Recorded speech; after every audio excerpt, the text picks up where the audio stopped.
Hi everyone, I hope you can hear me. Yes, okay. So I'm in Trinidad and Tobago. I'm on call. I am the final year neurosurgery resident on call.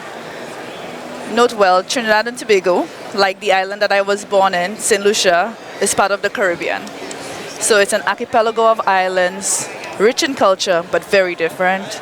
We have different economic standards, we have different languages, we have different cultures. So I get a call from the pediatric consultant and she tells me we have a 2-week-old baby with a myelomeningocele unrepaired. So I pause. This must be some form of misunderstanding. There's no way there's a 2-week-old unrepaired myelomeningocele somewhere in the hospital.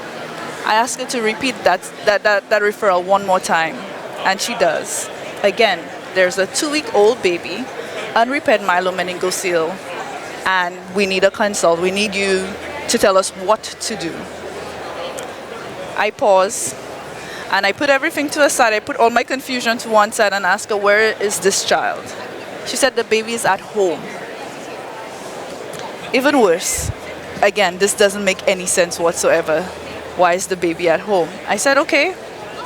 I'm putting all my doubt to a side, all my being stunned to one side, and get the baby to the hospital as soon as possible. As soon as the baby gets here, I will go to see her. Get to the hospital. She was right. It was a 2-week-old, unrepaired myelomeningocele.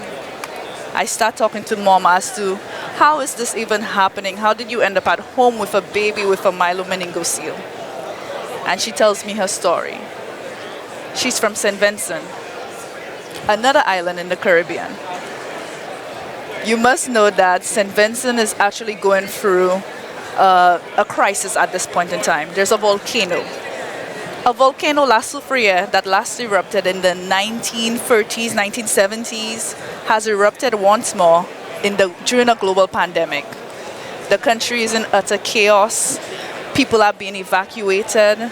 And they tell mom after the delivery of her baby that she must find a neurosurgeon because there is no neurosurgeon on the island to take care of her baby.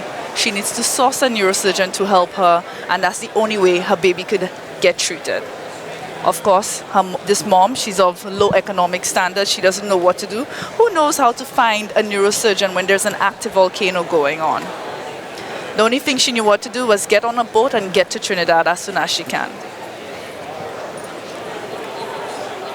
When I realize what is going on, I am panicked. I have a bit of fear.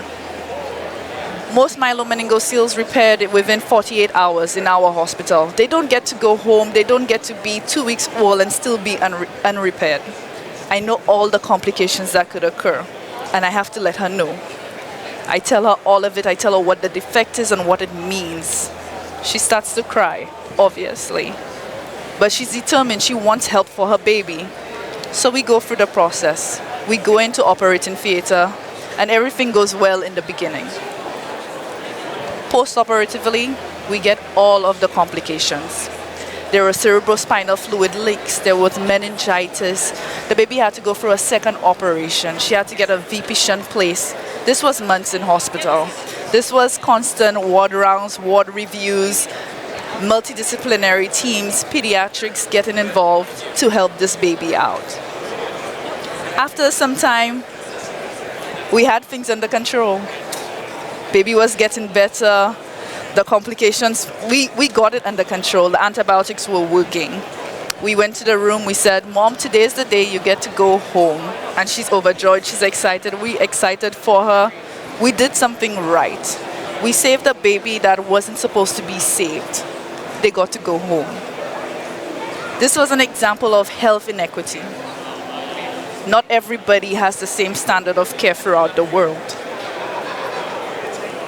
Forward into 1 week later, our fears were realized. Mom returns.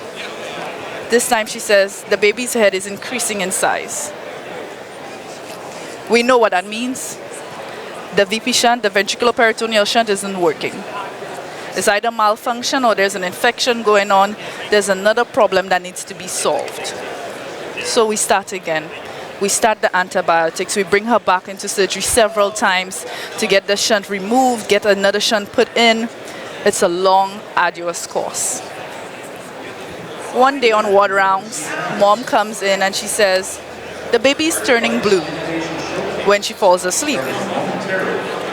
We ask mom, what exactly do you mean? She says, I can't sleep because when the baby falls asleep, the baby turns blue and I have to get up, shake her so that she could regain her color. Surely enough, that baby was having apneic spells. Again, we started the fight. We got all the teams involved. We got pediatric intensive care involved. We got pediatric medicine involved. We were there day in, day out to try and possibly win that fight. We didn't. That baby ended up dying. And it altered my neurosurgical career. Because I'm from the Caribbean. I know that there isn't a neurosurgeon on every island in the Caribbean. I knew there was health inequity, but I never had to deal with it head on. That baby's life could have been completely different. She would have been alive if she had that first initial neurosurgical care that I believe everybody should have access to. As much as I don't know exactly what I want to do at the end of neurosurgery residency, I know I want to prevent stories like this. I want to be an impactful change, especially in my region, especially in the Caribbean.